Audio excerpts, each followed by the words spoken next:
Sanchar సాతి app, ఈ app చుట్టూ ఇప్పుడు రాజకీయాలు మొత్తం తిరుగుతుంది. అసలు పార్లమెంటును కుదిపేస్తుంది ఈ అంశం. అసలు సంచార్ సాత్ యాప్ ఏంది, ఎందుకు ప్రతిపక్షాలు విమర్శిస్తున్నాయి, ఎందుకు కేంద్రం మాత్రం ఖచ్చితంగా ఇంప్లిమెంట్ చేస్తాము అని చెప్తుంది. అన్ని విషయాల గురించి మాట్లాడదాం. మాట్లాడే ముందు ఖచ్చితంగా వీడియో చూస్తున్న వాళ్ళందరూ కూడా ఛానల్ని సబ్స్క్రైబ్ చేసుకోరి. సంచార్ సాత్ యాప్ కేంద్ర ప్రభుత్వం కొత్తగా నిన్న మొబైల్ కంపెనీలకు అందరికీ కూడా కేంద్రం ఒక కీలకమైనటువంటి ఆదేశాలను జారీ చేసింది. అందులో ఈ యాప్తోనే దీన్ని ఇన్బిల్ట్గా వాళ్ళు పెట్టి మొబైల్స్ని తయారు చేసి బయటికి పంపాలి. ఇన్బిల్ట్గా ఖచ్చితంగా ఇప్పటి నుంచి ఎవరైనా సరే మొబైల్ తయారు చేస్తున్నటువంటి వాళ్ళు ఆ మొబైల్లోనే తయారు చేసి వచ్చే ముందే సంచార్ సాతి యాప్ని అందులో ఇన్స్టాల్ చేసిన తర్వాతే మొబైల్ ఫోన్లన్నీ కూడా బయటకి రావాలి అని నిన్న కేంద్రం ఒక కీలకమైనటువంటి ఆదేశాలను మొబైల్ తయారీ కంపెనీలకు ఇచ్చింది. అయితే ఇది వ్యక్తిగత గోప్యతకు భంగం కలిగించడమే అనేది ప్రతిపక్షాలు చెప్తున్నాయి. ఇవాళ పార్లమెంట్లో చాలా పెద్ద చర్చ జరిగింది దీని మీద. చర్చ కాదు, అసలు ప్రతిపక్షాలు ఎట్టి పరిస్థితుల్లో దీన్ని వెనక్కి తీసుకునేంత వరకు కేంద్రం విడిచిపెట్టమంటుంది. ఇది న్యూ వెర్షన్ ఆఫ్ పెగాసస్. ప్రతి ఒక్కరి ఫోన్లోకి కేంద్రం చొరబడి వాళ్ళ వ్యక్తిగత సమాచారాన్ని సేకరించేందుకు భాగంగానే దీన్ని తీసుకొస్తుంది అని ప్రతిపక్షాలు అంటుంది. ఇప్పుడు మామూలుగా దగ్గర 100 కోట్ల మంది యూజర్లు ఇప్పుడు మనకి ఫోన్లు వాడుతున్నారు. ఫోన్లు వాడుతున్న సంఖ్య దగ్గర 100 కోట్ల మంది వరకు ఉంటారు అనేది ఒక అంచనా. సో ఇప్పటి నుంచి తయారయ్యేటువంటి ఫోన్లు ఏవైనా, అది ఆండ్రాయిడ్ ఫోన్ కావచ్చు, లేకపోతే ఐఓఎస్, యాపిల్ ఫోన్లకి కూడా ఇదే మార్గదర్శకాలు వర్తిస్తాయి అనేది కేంద్రం చెప్తుంది.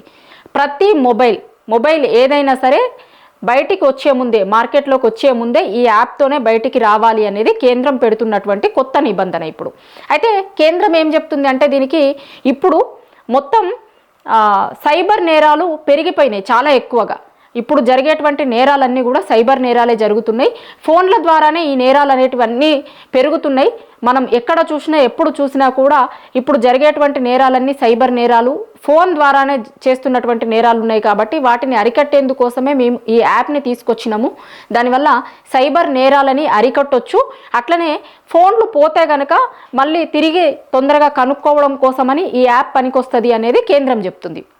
అట్లా మేము గతంలోనే, అంటే ఇది ఈ రోజు తీసుకొచ్చింది కాదు, ఇప్పుడు కేంద్రం మొబైల్ కంపెనీలకి మార్గదర్శకాలు ఇచ్చింది. కానీ దగ్గర జనవరి నుంచి దీని మీద చర్చ జరుగుతుంది. అప్పటి నుంచి ఇప్పటి వరకు ఈ యాప్ ఉన్నటువంటి వాళ్ళు ఫోన్లు పోగొట్టుకుంటే కొన్ని లక్షల ఫోన్లని రికవరీ చేయగలిగినాం ఈ యాప్ ద్వారా అనేది కేంద్రం చెప్తుంది. అయితే ప్రతిపక్షాలు కావచ్చు, మిగతా కొంతమంది మేధావులు బయట ఉన్నటువంటి వాళ్ళు మాట్లాడుతుంది ఏంటి అంటే ఇది న్యూ వెర్షన్ ఆఫ్ పెగాసస్. గతంలో పెగాసస్ ఎట్లాంటి సంచలనాలకి దారితీసిందో మనం చూసినాం. పెగాసస్ అనేటువంటి స్పైవేర్ మన ఫోన్లోకి వస్తుంది. వచ్చిన తర్వాత ఫోన్లో మాట్లాడుకుంటున్నటువంటి ప్రతి మాట, మెసేజ్ దగ్గర నుంచి ప్రతి దాన్ని కూడా ట్రాక్ చేస్తుంది అని అప్పట్లో పెగాసస్ చాలా సంచలనాలు సృష్టించింది. చాలా పార్లమెంటును కూడా కుదిపేసింది ఈ అంశం.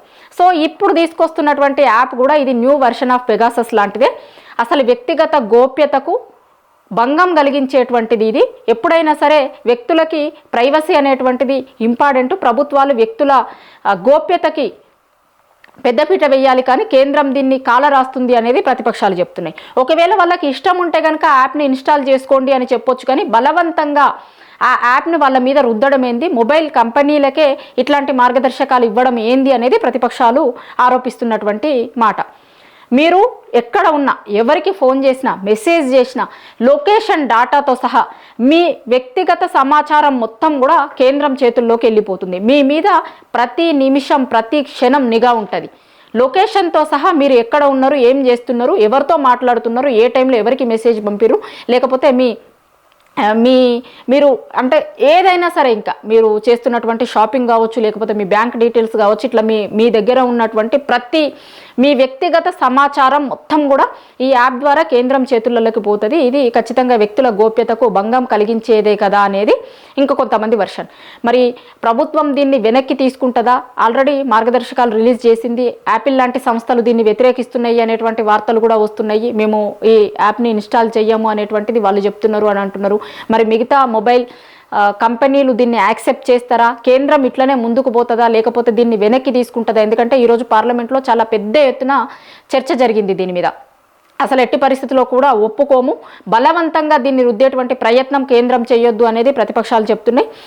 ఇంతకుముందే కొద్దిసేపటి కిందటనే మంత్రులు కూడా కొంతమంది మాట్లాడుతున్నారు దీని మీద, కేంద్ర మంత్రులు. సో మరి కేంద్రం దీని మీద ఒక స్టెప్ వెనక్కి తీసుకుంటుందా, లేకపోతే ఇట్లనే ఈ సంచార్ సాతి యాప్ని ఎట్టి పరిస్థితుల్లో ఇన్స్టాల్ చేసుకోవాల్సిందే, మొబైల్ కంపెనీలు మా మార్గదర్శకాలను ఫాలో కావాల్సిందే అని కేంద్రం ముందుకే పోతుందా, లేకపోతే ప్రతిపక్షాల ఒత్తిళ్ళకి తలొగ్గి దీని మీద వెనక్కి పోతుందా అనేది చూడాల్సి ఉంటుంది.